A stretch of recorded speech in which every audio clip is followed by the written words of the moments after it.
Aumentar a punição para adolescentes que cometeram crimes graves como homicídio é uma das medidas que pode ser incluída no Estatuto da Criança e do Adolescente. Hoje tem debate aqui em Londrina para discutir as propostas de mudança no Estatuto. Vou conversar ao vivo com o repórter Vinícius Frigério, tem mais detalhes para a gente. Vinícius, sempre que a gente tem um crime envolvendo um menor de idade, um homicídio ou um latrocínio que sempre choca bastante, é de senso comum dizer que a pena para esse adolescente acaba sendo branda demais, fica até 3 anos detido.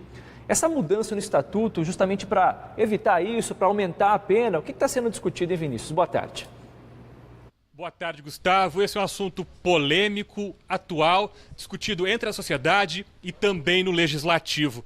Hoje à noite vai ter um debate na OAB aqui em Londrina, coordenado pelo deputado federal que comanda uma comissão que analisa mudanças no ECA, o Estatuto da Criança e do Adolescente. O texto base é um projeto de lei do então senador José Serra, do PSDB de São Paulo. Já passou pelo Senado e agora está na Câmara.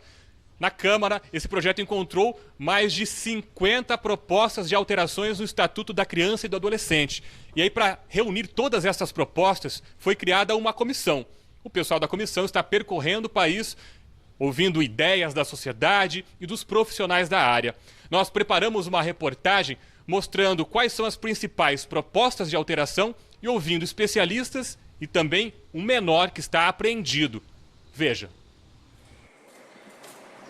Os passos firmes são de um jovem que completou 18 anos recentemente. Há 6 meses ele foi apreendido por roubo.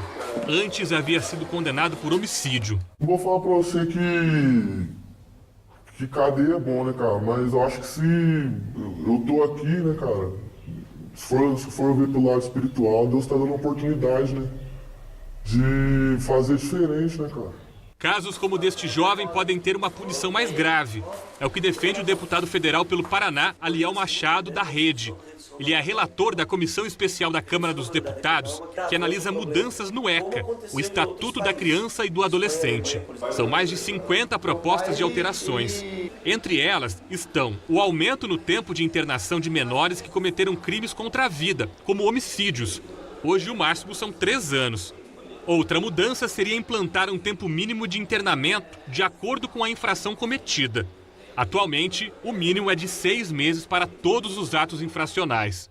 O objetivo da internação é recuperar esse jovem para devolvê-lo à sociedade. Mas nós temos problemas gravíssimos de infraestrutura no Brasil, em uma realidade muito diferente. Porém, eu não acredito que um jovem que tenha condições de cometer um crime contra a vida esteja capaz de voltar para a sociedade em menos de 6 meses. A professora Vera Sugihiro, da Universidade Estadual de Londrina, coordena um projeto sobre juventude e violência. Ela diz que antes de alterar o Estatuto da Criança e do Adolescente, é preciso mudar a realidade social dos jovens infratores. Nós temos que pensar que qualquer lei, por mais perfeita que ela seja, só vai ter uma mudança na sociedade a partir do momento que essa mesma sociedade fazer um movimento de operacionalizar, mobilizar, questionar, criar ambiente para nós acabarmos com determinados preconceitos e discriminações em relação ao próprio jovem que pratica ato infracional. O diretor do SENSE, o Centro de Socioeducação, onde os adolescentes ficam apreendidos, tem uma opinião parecida.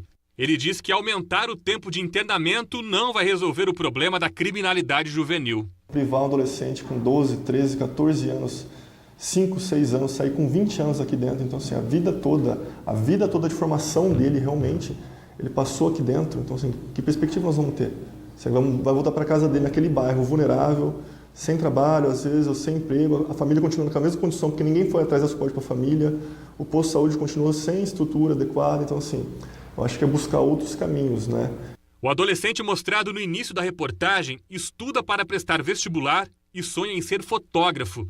Mas o que será que ele pensa sobre a proposta para aumentar a punição para infrações como a que ele cometeu? Eu acho que assim, em vez dos políticos eles procurar a investir, construir presídio, construir ciência, se eles procurassem, eles pensassem lá atrás em construir uma escola em tempo integral, instruir, porque muitas vezes a pessoa tá na periferia, tá numa favela, ela não tem uma instrução, cara.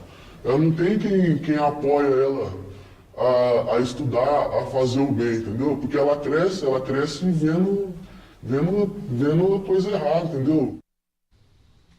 Voltamos a falar ao vivo. Eu converso agora com a Isabelle Noronha, uma das juízas da Vara da Infância e da Juventude.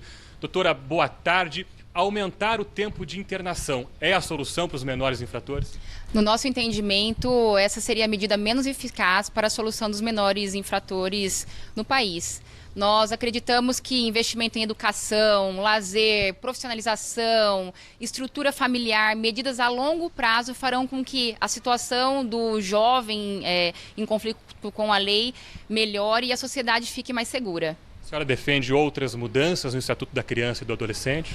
Certamente, principalmente em relação a procedimentos, os processos de adoção, limitação de recursos, possibilidade de colocação em tutela de urgência já das crianças que estão sendo destituídas do poder familiar, aos casais habilitados, possibilidade de procedimento do entrega legal, colocar na lei essa possibilidade da mãe entregar o próprio filho no fórum e abrir mão do poder familiar, entre outras medidas que seriam interessantes para nós diminuirmos o tempo de espera dos casais habilitados e fazer com que as adoções no país funcionem de uma forma mais segura e rápida. Hoje se demora demais para adotar e a criança acaba envelhecendo e aí já não há casais interessados. Demora muito e justamente porque a lei traz ao Poder Judiciário a obrigação de investir na família biológica quase que de forma perpétua. E se nós fixarmos prazo para que essa família biológica seja recuperada, nós teremos então a tentativa de recuperá-la e, não sendo possível, já a colocação da criança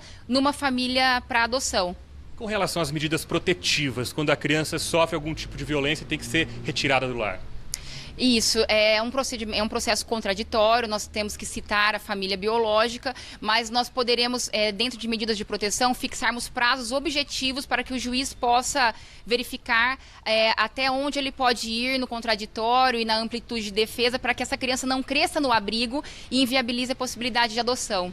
Tem muito assunto para se discutir hoje à noite. Muito assunto e nós convidamos a sociedade de Londrina para comparecer. A elaboração de uma lei é um processo democrático de direito, a sociedade tem que participar desse processo e nós convidamos operadores de direito porque muitas vezes as discussões ficam só lá em Brasília e Londrina está sendo privilegiada com o relator da alteração do ECA. Muito obrigado pela gentileza da entrevista. O debate de hoje à noite será às 7 horas na sede da OAB, que fica aqui no Centro Cívico, do lado do Fórum Eleitoral. Gustavo. Obrigado, Vinícius.